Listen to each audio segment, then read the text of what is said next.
खबर कि धन लक्ष्मी वर्षा यंत्र इतने रुपए में खरीद लीजिए।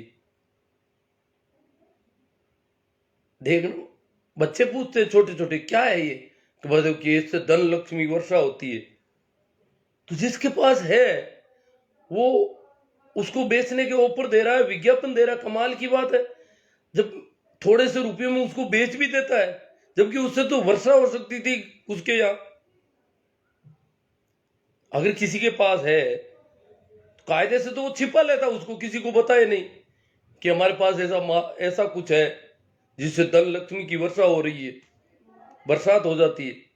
पर वो छिपाता नहीं है, विज्ञापन देख करके बेचता है, ऑफर और देता है। बड़े गजब के शुभ मुहूर्त निकलते हैं, पीतल खरीदने का शुभ मुहूर्त। मैंने देखा पीतल के बर्तन खरीदो, जबकि पीतल के बर्तन पिछले जब से स्टील आया है बिल्कुल काम में नहीं लिए जा रहे हैं। कहीं कोई पीतल के बर्तन में नहीं तो पानी भर रहा है, नहीं कोई खाने पीने में काम ले रहा, कहीं काम नहीं ले रहा, लगभग नहीं के बराबर हो गए। फिर भी शुभ है, खरीदो। अन्यथा उनका कचरा निकलेगा कैसे दुकानदारों का? नहीं तो वो पीतल का बर्तन जो है उनके पास जो चमचमाट कर रहा है वो हरा रंग का हो जाएगा थोड़े दिनों बाद में। उनको वो माल निकालना है, अखबार वाले से कह दिया ये निकाल दे पीतल के बर्तनों का। और उनकी तो एसोसिएशन है बड़ी बड़ी, छोटा सा विज्ञापन निकलता है और पीतल के बर्तन वाले भागते हैं कि ले आओ धन लक्ष्मी, धन बढ़ जाएगा। कभी चांदी खरीदने का शुभ अवसर है। मुझे एक बार लोहा खरीदना था धनतेरस के दिन, क्या कि मेरे काम चल रहा था मकान का, तो मैं वहां अकेला ही था। तो लोह खरीदना था। मैंने एक दो जनों को पूछा भाई लोह खरीदना, कि आज तो दुकानें मुश्किल से खुली मिलेगी, आज तो धनतेरस है। मैंने कहा धनतेरस का कहते हैं ना धातु खरीदना शुभ है, तो लोहा भी तो धातु है कि नहीं। मेरे पास कांटेक्ट नंबर थे, मैंने फोन किया, 2-3 दुकानें बंद थी। एक दुकानदार बोला कि घंटे पर अभी और खुली रखेंगे, हम तो घर जा रहे हैं अभी। तो हमने खरीदा, कोई भीड़ नहीं, कोई भाड़ नहीं, खरीद के ले आए। शुभ है का शुभ। अब शुभ तो वो है जो चीज मुझे चाहिए। वो क्या, मेरा भवन निर्माण का काम चल रहा था और वो सरिया वगैरह खरीदना था, मैंने धनतेरस के दिन खरीदा उसको। जो अपनी जरूरत की चीज है वो शुभ होनी चाहिए, ना कि उनको जो निकालना है माल। दूसरी बात अपन करेंगे धनतेरस के बाद अपनाते हैं दीपावली मुख्य त्योहार पर। ये क्या त्योहार है? ये हिंदुओं का त्योहार है, इस प्रकार प्रचारित किया जा रहा है। दीपावली, मैंने जब पढ़ा शुरू में कि दीपावली त्योहार पर जो निबंध हम पढ़ते थे कि दीपावली हिंदुओं का प्रमुख त्योहार है, बाद में पता चला कि तो सभी का त्योहार है। ये तो देखा जाए तो इस भारत का प्रमुख त्योहार है, इस भारत भूमि का। यहाँ के लोगों में चाहे वो किसी भी संप्रदाय से रिलेटेड है वो मनाते हैं, परंतु ज्यादातर किताबों में यही आता था कि रामचंद्र अयोध्या वापस लौटे थे। इस खुशी में 14 वर्ष का वनवास पूरा करके रामचंद्र लौटे, इस खुशी में लोगों ने दिए जलाए। खुशी का अवसर होना भी चाहिए, रामचंद्र आए हैं और त्योहार उत्सव का मौका अगर मिलता है तो मनाना चाहिए। परंतु रामचंद्र से रिलेटेड अगर त्योहार है तो कोई रामचंद्र की कोई पूजा होनी चाहिए, कोई रामचंद्र की तस्वीर रखी जानी चाहिए, कोई सैया माता सीता और रामचंद्र की कोई झांकी भी होनी चाहिए। और कहते हैं कि रामचंद्र जैसे ही अयोध्या में घुसे, कहते हैं कि सीता अग्नि परीक्षा में भी सफल हो गई। उसके बावजूद किसी ने ताना मारा, कहते धोबी की बात कर रहे हैं, धोबी ने कुछ कह दिया तो फिर उसको वनवास छोड़ दिया। तो फिर ये मातम का त्योहार होना चाहिए उसके 2 दिन बाद में ही कोई। अगर ये दीपावली दिए जलाने का है तो सीता के साथ जो कुछ हुआ उसका भी कुछ होना चाहिए साथ में। दीपावली इस देश का प्रमुख त्योहार है, सभी संप्रदाय के लोग इसको मनाते हैं। जैन इसे महावीर के निर्वाण दिवस के रूप में मनाते हैं। महावीर के एक प्रमुख शिष्य गौतम गणधरा इस दिन कैवल्य को उपलब्ध हुए थे। महावीर अमावस्या को ज्ञान को उपलब्ध हुए थे, प्रज्ञा को उपलब्ध हुए थे। जिस प्रकार बुद्ध पूर्णिमा के दिन बोध को उपलब्ध होते हैं, महावीर को बोध हुआ अमावस्या के दिन, अंधेरे में कोई दिया जला, प्रकाशित हुआ, तो बहुत महत्वपूर्ण बात है। कहते हैं कि कृष्ण ने नरकासुर का वध भी इसी दिन किया। बौद्ध इसके मामले में कहते हैं कि सम्राट अशोक विजय अभियान से वापस जब घर लौटे थे तो लोगों ने दीपोत्सव मनाया, दिए जलाए, और इसी दिन भगवान बुद्ध के एक शिष्य वो थे जिनसे अशोक ने बौद्ध धर्म की दीक्षा ली और बौद्ध धर्म को राज्य धर्म घोषित किया। इस खुशी में वो भी मनाते हैं। इधर सिख भी मनाते हैं कि इस दिन हरगोविंद सिंह जहांगीर के कारागृह से छूटकर वापस आए थे। इस खुशी में लोगों ने दिए जलाए। इसी दिन स्वर्ण मंदिर की स्थापना की। तो ये बहुत सारे, अगर देखा जाए तो मुसलमान भी, अभी भी गांवों में मुसलमान, कुछ मुसलमान बनाते हैं। अब शहरों वाले बंद हो गए धीरे धीरे। ये भी धीरे धीरे गांवों में राम राम करने भी जाते हैं इधर उधर घरों में। तो इस तरह से देखा जाए तो ये पूरे देश का एक त्योहार है। इसको किसी एक पर्टिकुलर किसी का त्योहार नहीं कहा जाए, और होना भी चाहिए। देखो, त्योहार का मौका जितना मिले, उत्सव के जितने मौके मिले, वो आदमी को मनाने चाहिए, खुश होना चाहिए। परंतु इसके बहाने अगर कोई लूटपाट हो रही है, कोई धोखाधड़ी हो रही है, उससे सचेत होना जरूरी है। कहीं हम अपना दिवाला नहीं निकाल दे इस दिवाली में। दिवाली तो रोज मनानी चाहिए। एक दिन क्या दिवाली मनानी, पूरे साल उत्सव होना चाहिए। एक दिन दिवाली मन लिए, खुश हो गए, कपड़े नए पहन लिए, दूसरे दिन मुंह लटकाए फिर रहे जैसे दिवाला निकल गया हो। तो उत्सव के मौके जरूर होने चाहिए, अच्छी बात है। परंतु हम कर क्या रहे हैं? दीपावली के दिन सभी संप्रदायों में दो चीजों की एक रूपता देखी जा रही है। एक तो दिए जलाते हैं, रोशनी करते हैं, छोटी मोटी आतिशबाजी भी होती है। दूसरी लक्ष्मी पूजा, ये सभी में हो रही है। कायदे से जो जैन धर्म का मामला है, जैनी लोग हैं, उनके लिए त्योहार महावीर को, प्रज्ञा को उपलब्ध होने का त्योहार है, बोध को उपलब्ध होने का त्योहार है।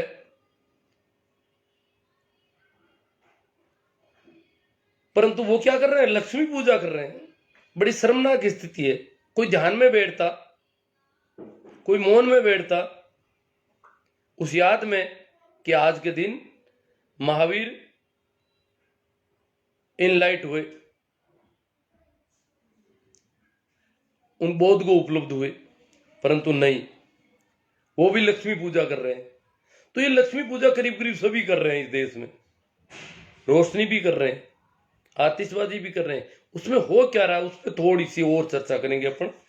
रोशनी और आतिशबाजी पर मैं पहले ले लेता हूं। आतिशबाजी जो ये बारूद है, ये आतिशबाजी अगर होती है इतने बड़े पैमाने पर, गांव गांव में इतने कोई परफेक्ट लोग नहीं होते, आगजनी बहुत ज्यादा होती है, लोगों को नुकसान होता है, जल जाते हैं लोग, बर्न यूनिट में एडमिट होते हैं। ये बहुत बड़ा नुकसान है इसकी वजह से। इसके बजाय कोई इलेक्ट्रॉनिक आतिशबाजी हो जानी चाहिए जिससे नुकसान नहीं हो, जिससे कोई बहुत बड़े धमाके नहीं हो, परंतु चमक खूब हो जाए, अलग अलग रंग की चमक निकले। ऐसे आजकल इलेक्ट्रिक से सब कुछ हो सकता है, आग लगने का खतरा भी नहीं हो। और आतिशबाजी जो अपन देख रहे हैं ओलंपिक खेल में और में, तो ऐसी आतिशबाजी शहरों के मुख्य जगहों पर या कुछ ऐसा कुछ आयोजन हो सकता है। इसके बजाय जो इतनी आग लग रही है व्यापक, हालांकि अब कुछ कम हो गया, पहले बहुत ज्यादा था, आतिशबाजी कम हो रही है जागरूकता की वजह से। अपन रोशनी पर आते हैं। रोशनी में इस साल देखो, रोशनी, अब कोई रोशनी की कोई कमी नहीं है। रोशनी की बहुत अच्छी व्यवस्था है, रोशन करने के ऐसे इलेक्ट्रिक दिए आ गए खूब। जब इलेक्ट्रिक दिए उनका विकल्प हो गया, रोशनी अच्छी है, कोई प्रदूषण नहीं है, रत्ती भर भी। इलेक्ट्रिक दिए से कोई प्रदूषण नहीं है, रोशनी अच्छी है। फिर भी अभी 9 लाख दिए जलाए हमारे सरकार ने। ऐसे अखबारों में खबरें आ रही है कि सरकार ने 9 लाख दिए जलाने का कोई कार्यक्रम किया, करोड़ों रुपए खर्च हुए। रुपये भले ही खर्च हो, अगर उत्सव है तो खर्च हो जाने चाहिए रुपये, कोई बात नहीं, रुपये कोई बहुत बड़ी बात नहीं है। परंतु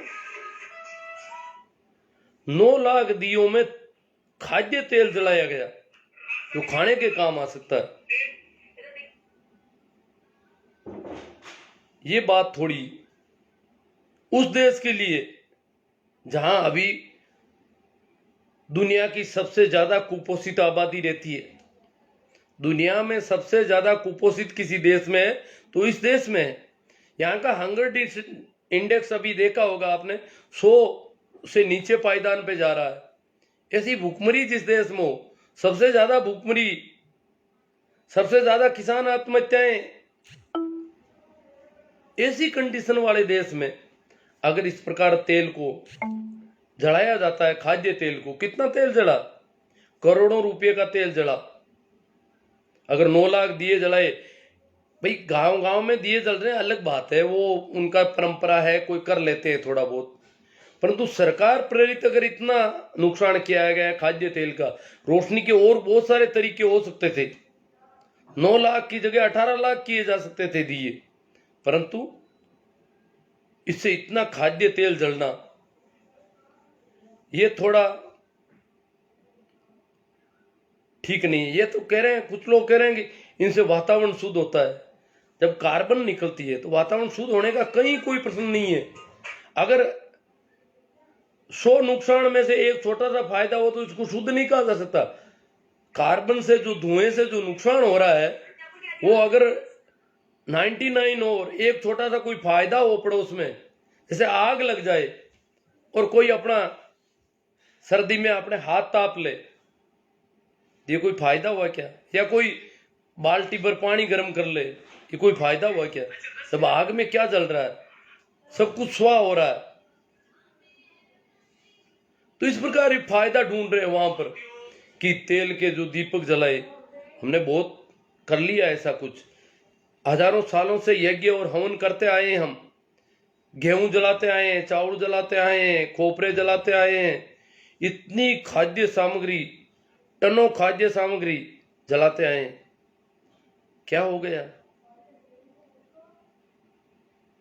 क्या यहां दुर्घटनाएं कम हुई? क्या कोई और तरह का कुछ चमत्कार हुआ? इतना हजारों वर्षों से जब हम कर रहे हैं, फिर भी इतना अंधविश्वास, कोई विज्ञान विकसित नहीं हो रहा है, कोई भूखमरी नहीं मिट रही है, गरीबी नहीं मिट रही है, बीमारियां नहीं मिट रही है देश से।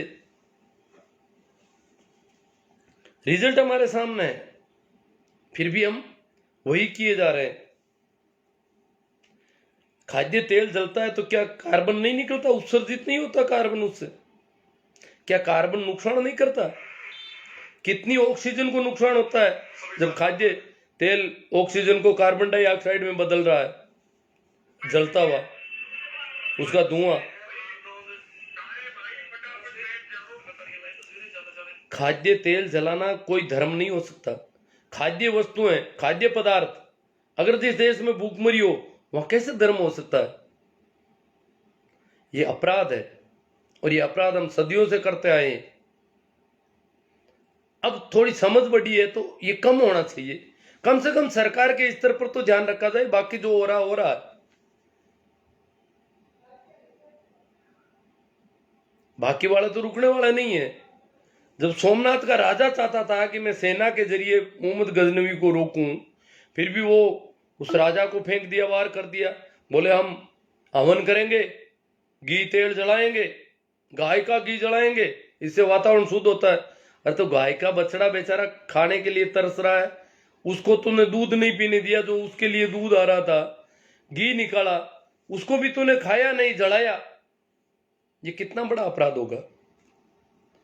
जब गाय का बछड़ा, किसी भी जानवर का बछड़ा बछड़ी, दूध, स्तनपायी जानवरों के स्तनों में दूध, उस बछड़े के लिए कुछ समय तक की व्यवस्था है जब तक वो दूसरा भोजन नहीं कर सके। और उसको जो निकालते हैं, सिर्फ आदमी चुराता दूध, मांसाहारी जानवर बहुत है, परंतु दुग्धाहारी आदमी एक अकेला जानवर है जो ज्यादा उम्र में भी दूध पी लेता है, दूध खा लेता है, दूध से बनी हुई चीजें खाता है। तो वो जानवर पर क्या बीतती होगी। वो छोटा बछड़े का दूध अपने चुराया है। कुछ लोग कहते हैं वो बछड़ा खाएगा तो मर जाएगा, इतना दूध ज्यादा होता है। ज्यादा नहीं, बछड़े को कभी नहीं खिलाया जाता, और कभी 4-6 महीने में एक आध बार खाता है तो तकलीफ होती है। रोज खिलाता जाओ, बछड़ा अपने आप उस ढंग से बढ़ेगा। माँ का दूध बच्चे के लिए होता है, किसी भी माँ के लिए, परंतु उसकी चोरी करी, कोई बात नहीं, कर ली, आपको काम में लेना है, उसको दवाई में काम लेना है, खाना है, खा लो तब तक ठीक है, परंतु उसका घी निकाल के जलाते हो। हवन कर रहे हैं गाय के घी का, गाय हमारी माता है, माता है तो तुम गाय का घी खा लेते, उसका दूध पी लेते, उसका घी निकाल के जलाते हो, ये कैसी माता हुई। वो तो दूध अपने उस बछड़े का, बछड़ा जब नीचे आता है तो वो दूध देने को तैयार होती है, और तुम बछड़े को दूर करके दूध निकाल लेते हो। कोई बात नहीं, तुम अपने बछड़ों को पिला दो, परंतु उसका घी निकाल के जलाते हो हवन के नाम पर, धर्म के नाम पर। ये क्या है। मुझे अभी बताया आज ही किसी ने, फोन पे बात हो रही थी, बोले हमें मेरी माँ ने कहा कि 2 दिए लगाने।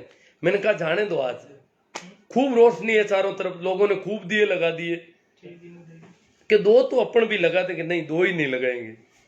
तो 2 दिए का उन्होंने कहा कि मैंने तेल बचाया, और उस तेल को एक कुतिया पड़ोस में, जिसको बच्चे होने वाले थे, उसको भूख ज्यादा लगती है, उसको तेल चूर के, रोटी जो थी उसको तेल डाल दिया, वो 2 दीपक होगा, और वो रोटी उसमें तेल लगा करके अच्छा चूरमा बना के उसको खिला दिया। बड़ा अच्छा लगा। दिए तो खूब थे, पूरे गांव में थे। ये दियों के अलावा और ट्यूबलाइटें और लगी हुई थी, रोशनी की कोई कमी नहीं थी। अगर रोशनी का त्योहार है, प्रकाश पर्व है, तो प्रकाश था। वो 2 दियों का तेल वो कह रहे हैं कि मैंने उस कुतिया को खिला दिया, और यहां कह रहे हैं गाय का घी निकालो और फिर जलाओ उसको। कोई खा क्या ले, चींटी चींटा भी क्या खा ले उसको। ये धर्म है। वो हमारी माता है, वो तो उस बछड़े की माता थी बेचारे की। कोई बात नहीं, तुमने माता बना ली, तुम खा लेते, परंतु तुमने उसको जलाया है। इससे बड़ा अपराध क्या हो सकता है। ये कैसा धर्म है। कुछ अच्छी बातें हो तो ग्रहण करें, खराब बातें हो तो हाथों हाथ उनको अलग किया जाए, तब धर्म। समझदार आदमी, प्रज्ञा जब जिसमें होती है वो, क्योंकि सभी संतों ने आज तक दुनिया में जो भी हुए, उन्होंने अंधविश्वास और पाखंड पर करारा प्रहार किया। उनकी समझ बढ़ी, उनको बोध हुआ, तो उन्होंने कहा ये गड़बड़ियां हैं, ऐसा तो नहीं होना चाहिए। पूरी दुनिया में हम एकमात्र कौम है जो यज्ञ और हवन करती है, और सबसे ज्यादा गरीबी, बीमारी, भूखमरी। अगर बीमारों के आंकड़े देखें तो इतने बीमार कहीं मिलेंगे नहीं जमीन पर। इतनी दुर्घटनाएं जमीन पर कहीं नहीं होती। गाड़ियां आपसे ज्यादा है लोगों के पास, पर दुर्घटनाएं यहां ज्यादा होती है।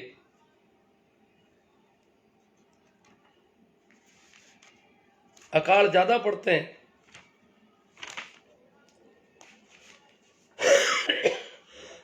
अब गोबर भक्त जब तिल मिलाते हैं, गाड़ियां निकालते हैं, बोलते हैं वातावरण शुद्ध हो रहा है। अब धुएं से कोई वातावरण शुद्ध हुआ कभी किसी का। कुछ तो रसायन विज्ञान का भी पता होना चाहिए हमको। कुछ हमें जीव जगत के लिए क्या चाहिए, वो धुआं चाहिए। हाँ, वनस्पतियां जरूर कार्बन को काम में लेती है, कार्बन डाइऑक्साइड को भोजन में, जो भी। इसीलिए तो हम कह रहे हैं किसानों को कार्बन क्रेडिट मिलनी चाहिए। किसान इतनी कार्बन को काम लेते हैं, जब खेती करता है तो केवल फसल भी पैदा नहीं करता है, वातावरण को शुद्ध भी करता है।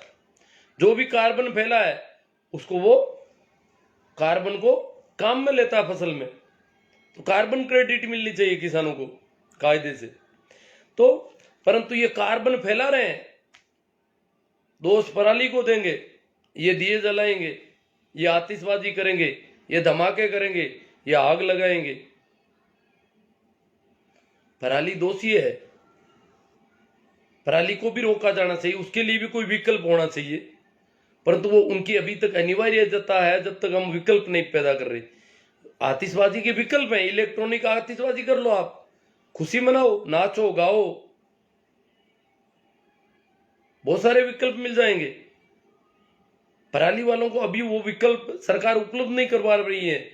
कोशिश करनी चाहिए, वैज्ञानिकों को इस काम में लगाना चाहिए कि पराली को कैसे निस्तारण किया जाए उसका, ताकि जलाए नहीं और ये जो राष्ट्रीय राजधानी का वातावरण दूषित हो रहा है, ये चिंता का विषय है देश के लिए। परंतु अकेले किसानों को दोषी ठहरा दो। कुछ लोग कह रहे रोजगार मिल रहा है, जो दिए बनाए, मिट्टी के दिए बनाए, उनको रोजगार मिल गया। अरे भैया, दिए तो अभी 1 महीने में बनाए, बाकी पहले रोजगार क्या था उनका, बाद में क्या होगा उनका रोजगार। ये कोई बहानेबाजी, वो और भी कोई काम कर सकते तो उससे रोजगार मिल जाता। किसान कामगारों को आय हो रही है, तेल बिक रहा है। अरे खाद्य तेल खाने में काम आना चाहिए था, किसानों की आय की चिंता है तो फिर जब किसान के पास खाद्य तेल है तो आप क्यों बाहर से मंगा रहे हो। उस समय किसान को पूरा पैसा दे दो बेचारे को।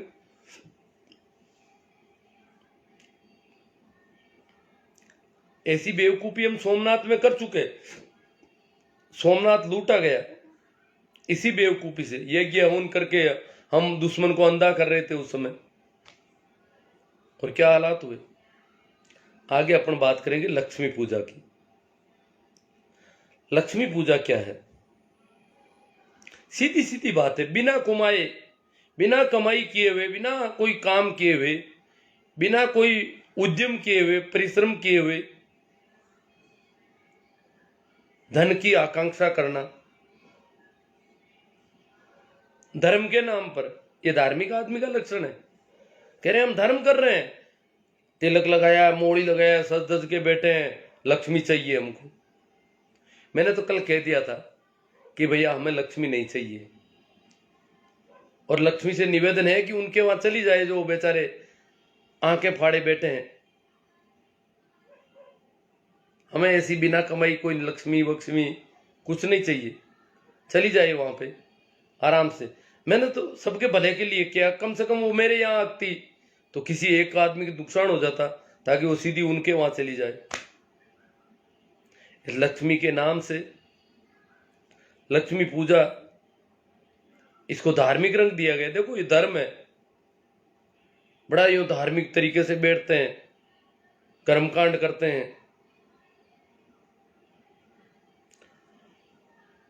यहां भारत अकेला देश है जहां लक्ष्मी पूजा होती है, धन की पूजा होती है, रुपये पैसों की पूजा होती है। मैं तो कई बार देखता हूं, कागज का नोट देते हैं, लोग उससे सलाम करते हैं।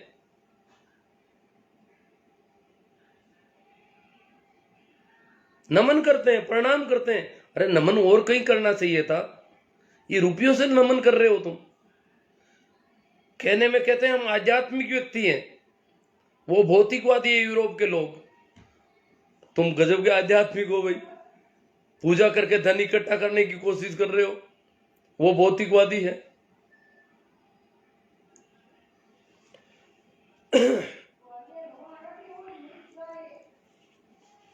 लक्ष्मी पूजा करना मेरी दृष्टि में भ्रष्ट आचरण है, भ्रष्टाचार है। बिना कमाए हुए धन की आकांक्षा करना क्या है?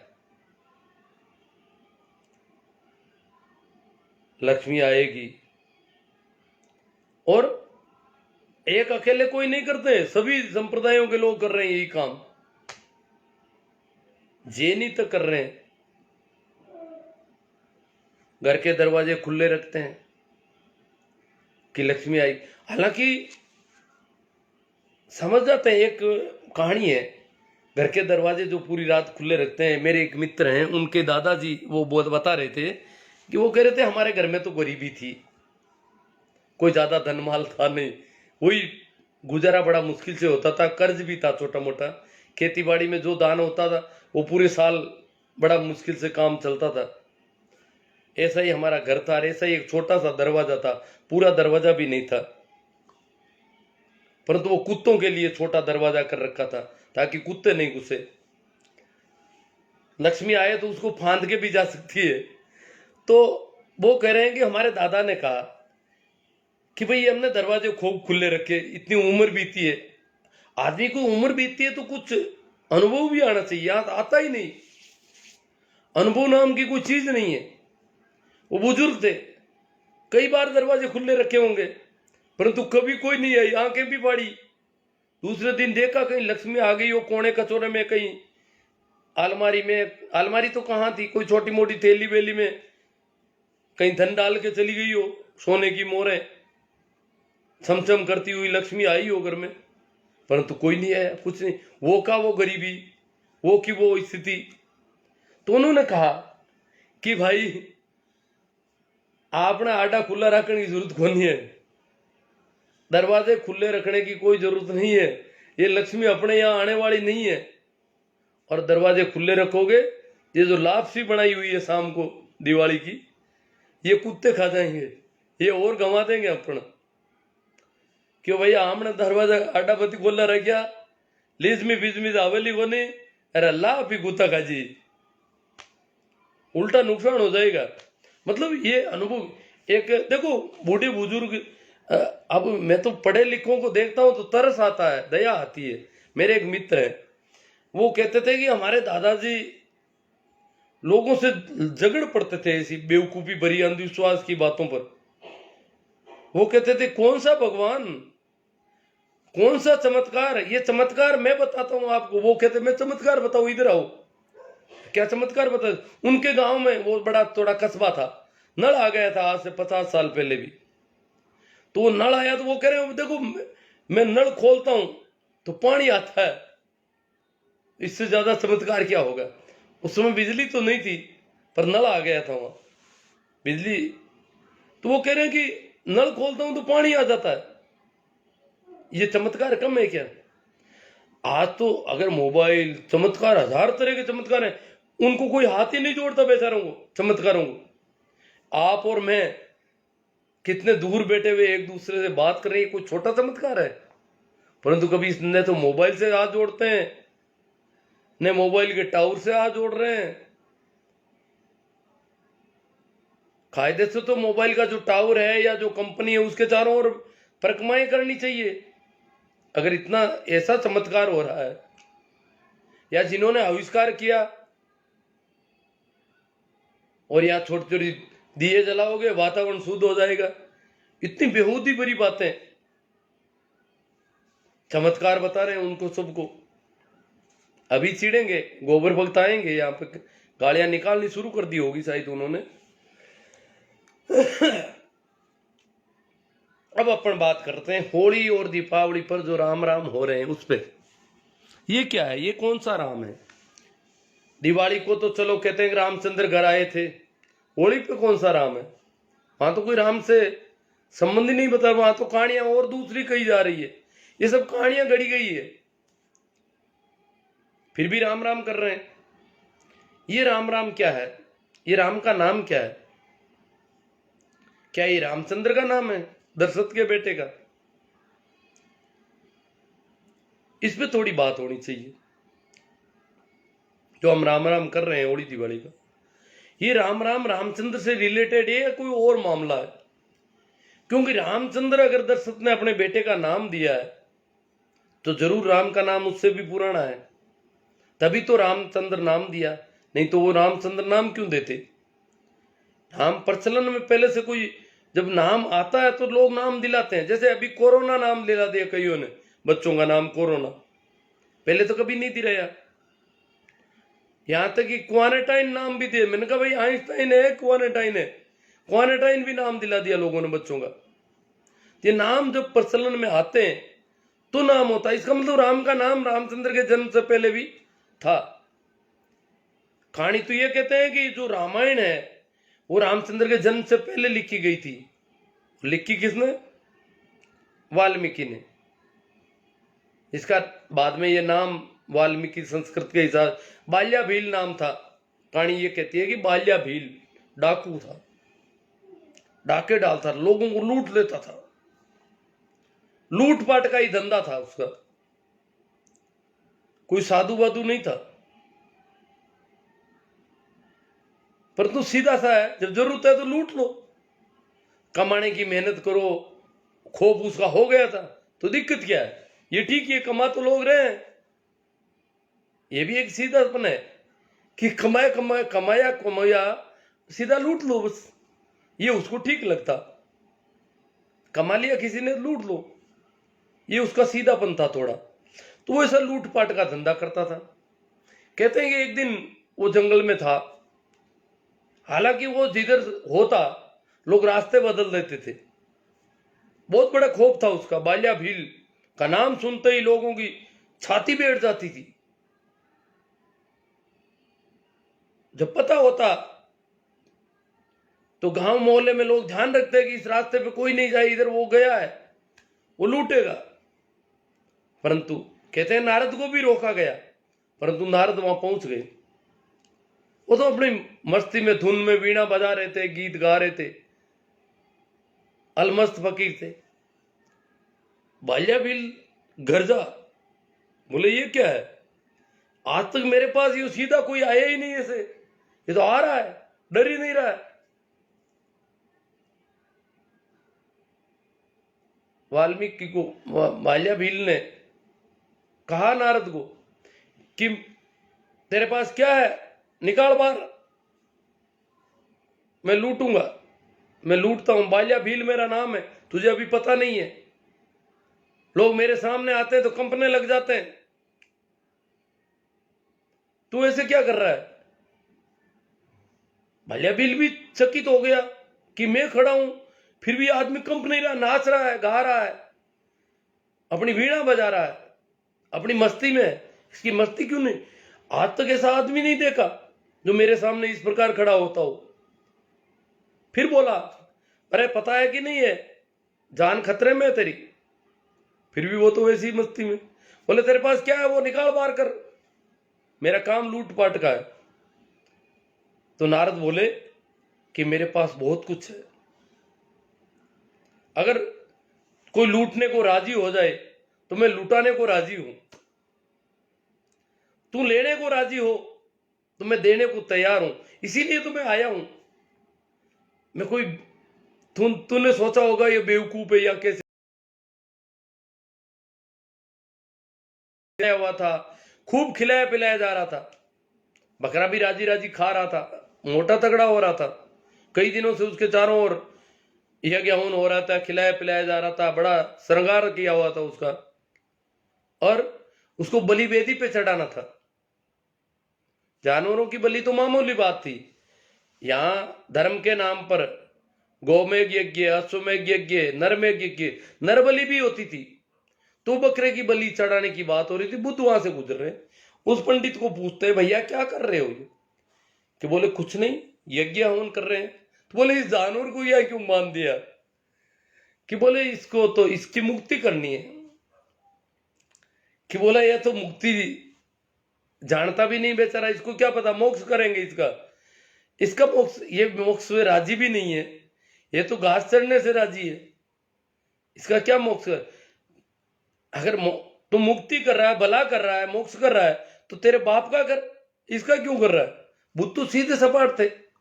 और इस प्रकार बुद्ध ने, ये जो हिंसा हो रही थी, महावीर और बुद्ध दोनों ही अहिंसा के परम उपासक थे, करुणावान व्यक्ति थे। उन्होंने ये जो धर्म के नाम पे कर्मकांड, यज्ञ, हवन, बलि, ये जो हो रहा था, उस पर करारा प्रहार किया।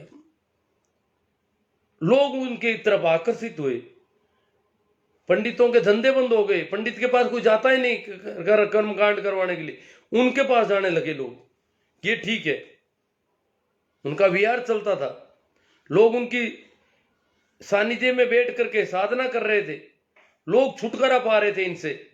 तो पंडितों को भी अपने धर्म में बहुत बदलाव करना पड़ा। पूरे उत्तर भारत में जहां जहां महावीर और बुद्ध, जैन धर्म का इनका प्रसार था, पंडितों ने बलि करनी बंद कर दी, जानवरों को मारना बंद कर दिए। हिंसा, धर्म के नाम पर जो हिंसा, धार्मिक कार्य था, लोग तो इसे बहुत बड़ा धर्म मानते थे, और काटे जा रहे थे जानवर, तो वो बंद हुई महावीर और बुद्ध की वजह से। परंतु बुद्ध का धर्म यहां से उखाड़ दिया गया, महावीर का धर्म सिमट कर रह गया कुछ एक लोगों तो, क्योंकि बहुत ज्यादा अहिंसा की अति थी। खेती कर नहीं सकता अगर कोई जैन धर्मी आदमी है तो, खेती में तो हजारों जीव मरेंगे। और भी बहुत सारे काम नहीं करते, वो व्यापार ही करते और कुछ नहीं। सूखा सूखा ही, गीले में तो कहीं जाए तो जीव मर जाए, तो सूखे मालों को व्यापार करते थे वो। तो इस प्रकार उनकी तो संख्या छोटी मोटी थी। बाद में जो बाकी की जनता जो इन के कर्मकांड, अंधविश्वास और पाखंड में पकड़ी हुई जिली हुई थी, उनके लिए कबीर आते हैं। कबीर राम नाम के सुमरन की अलग जगाते हैं वापस एक नए सिरे से, और कबीर के साथ एक बहुत बड़ा आंदोलन, बहुत बड़ी क्रांति होती है। सभी संत क्रांतिकारी होते हैं, चाहे जीसस है क्रांतिकारी होते हैं, तभी तो लोग मारने के लिए दौड़ते हैं इनके खिलाफ। ये नहीं कि अंग्रेज क्रांतिकारियों को मारते हैं, क्रांतिकारियों को आम लोग भी मारते हैं। अंग्रेज क्रांतिकारियों को जेल में डालते थे, परंतु जीसस को किसने पकड़ा? मंसूर को किसने पकड़ा? इनको भी पकड़ा गया, मारा गया, सुकरात को जेर दिया गया पकड़ करके। ये क्या है? ये जब क्रांति, जब आंदोलन होता है, विद्रोह होता है, तो सारी जनता नाराज हो जाती है विद्रोह से। तो यही हुआ, कबीर से भी लोग नाराज हुए, परंतु वो राम नाम का ऐसा एक चला भक्ति आंदोलन। सूफी और भक्ति आंदोलन दो आंदोलन थे। सूफी आंदोलन मुसलमानों में जो अंधविश्वास थे उसके खिलाफ नाचते हुए सूफी फकीर होते थे। निजामुद्दीन औलिया, मोइनुद्दीन चिश्ती, ऐसे फकीर थे। तो ये एक बहुत बड़ा आंदोलन सूफी आंदोलन था। दूसरा भक्ति आंदोलन था। इसको अब आजकल क्या है कि वो वाम से पौड़े छिड़ते हैं कि ये तो मुक्ति आंदोलन था, इसको भक्ति नाम दे दिया। भक्ति क्रांति का नाम है। भक्ति कोई यूं नहीं है कि ये भक्ति आंदोलन के संतों ने इस सारा जो कर्मकांड थे, दिए बत्ती थे, अगरबत्ती थे, उनकी पूरा विरोध किया, सख्त विरोध किया। इस अंधविश्वास के परखचे उड़ा दिए। परंतु कबीर भक्त है, रैदास भक्त हैं, मीरा भक्त हैं। रैदास की चेली है कबीर, और रैदास गुरु भाई है। मीरा भक्त शिरोमणि कहलाती है। परंतु मीरा पाखंड और अंधविश्वास के खिलाफ है। मीरा की वाणी को अगर ध्यान से देखेंगे तो बहुत सारी ऐसी बातें मिलेगी अपन को।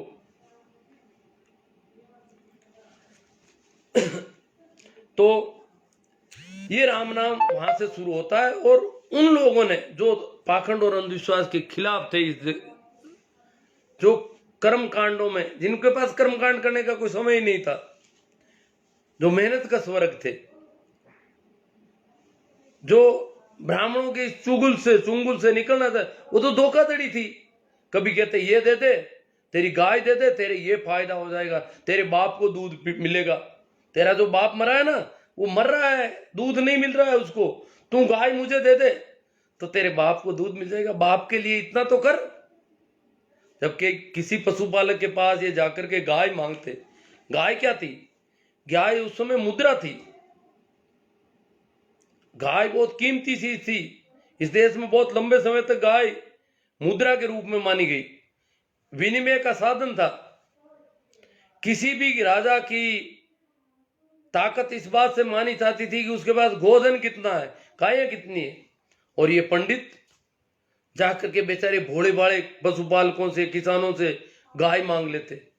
बोले तू तो गाय का दूध पी रहा है, तेरे बच्चों को पिला रहा है, तेरा बाप मर रहा है, शर्म नहीं आती तुझे? गाय पसंद आ गई महाराज को। बोले क्या करें? तो मुझे दे गाय, तेरे बाप को दूध मिलेगा। मुझे गाय, मैं पीऊंगा, मैं दूध ले जाऊंगा इसको, और तेरे बाप को इस गाय का दूध मिल जाएगा। इस प्रकार की बहुत सारी धोखाधड़ियां, जो कर्मकांड, पाखंड, कभी कहते ये चढ़ावा कर दे, कभी कहते ये कर दे, कभी कहते ये कर दे। इससे निजात पाने के लिए लोग महावीर, कबीर, दादू, दरिया, मलूक, पलटू, रैदास, रजब, रामदास, नानक, इनके साथ जुड़ गई। बोले ये बात सही कहते हैं। उन्होंने इनको अंधविश्वास और पाखंड के परखचे उड़ाए, सबको एक एक करके लिया नंबर पे। कबीर ने तो मुसलमानों को भी नंबर में लिया पूरा। कांकर पातर जोरी के मस्जिद लई चुनाई, अरे ताचड़ी मुल्ला बांग दे, क्या बेरा हुआ खुदाई। तो इस प्रकार ये जो आंदोलन था उससे दीक्षित कौन हुए? मेहनत का स्वर्ग। उन्होंने राम का नाम लेना शुरू कर दिया। संतों ने कहा भाई राम राम की माला चलनी चाहिए, राम राम राम राम राम राम राम राम राम। डूब जाओ इसमें, आनंद में, आनंद को उपलब्ध हो जाओगे, मस्ती में उपलब्ध हो जाओगे। इन बेवकूफों के क्यों चक्कर काटते हो? ये तुम्हें धोखा कर रहे हैं, ठग रहे हैं, धोखाधड़ी कर रहे हैं। मृत्यु बोधरी इन पर भी बोले कबीर, तो लोग उनसे निकल गए। अब उनकी दिक्कत हो गई, करें क्या? लोग तो जाके पूछे भाई ये क्या, मैं जानू मेरो राम जाने, मैं तो राम राम करा। तो इस प्रकार राम राम करने का रिवाज हमारे घरों में आज भी बूढ़े बुजुर्ग बैठ के राम राम माला फेरते हैं। ये जो राम राम का रिवाज किन में है? ये है उन जातियों में जो नीची जातियां कहलाती है, जो मेहनत का स्वर्ग है। वो अपने बच्चे का नाम भी राम के नाम से रखते हैं। वो जब भी कोई मिलता है राम राम सा, राम का नाम लेते हैं। राम का नाम याद दिला दो, राम नाम सुमिरन की बात कर रहे हैं संत। रामचंद्र का किसी संत ने कभी कोई नाम नहीं लिया, उससे तो कोई लेना देना ही नहीं। राम नाम सुमिरन की बात थी। तो राम का नाम, बच्चों के नामों में राम का नाम, हर काम में राम राम राम राम, सब जगह राम राम। होली दिवाली आई तो राम राम, कोई मिला तो राम राम। ये राम राम संतों का दिया हुआ राम है। इसका रामचंद्र से कोई रिलेशन नहीं। हाँ, ये क्या कि इन्होंने धोखा किया है वहां पर। उन्हीं दिनों एक किताब संस्कृत की जो वाल्मीकि रामायण थी, उसको बेस मान